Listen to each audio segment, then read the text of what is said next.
আপনি ভালোবাসার জন্য যদি সুইসাইড করে নেন আর আপনার আম্মাজান মৃতদেহের সামনে এসে বলে, আমার ভালোবাসার মধ্যে কি কমি ছিল বাবা?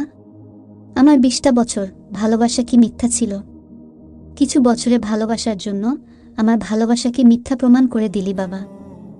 একবারও ভাবলি না আমি চলে গেলে আম্মুর কি হবে?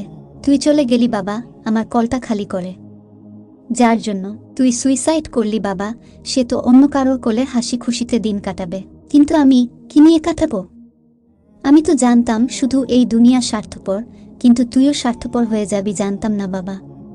তাই সকলের উদ্দেশ্যে ছেলে মেয়ে এসব সুসাইড করার আগে অন্তত একবার নিজের আব্বা আম্মুর কথা ভেবে নিবেন।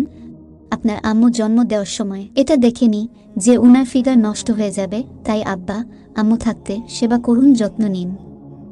যত্ন করলে জান্নাত যেতে পারবেন। নবীজি সাল্লাল্লাহু আলাইহি ওয়াসাল্লাম বলেছেন, বাবা মায়ের পায়ের নিচে ছেলেদের জান্নাত। আল্লাহ আমাদের সকলকে ইখলাসের সাথে আমল করার তৌফিক দান করুন, আমিন।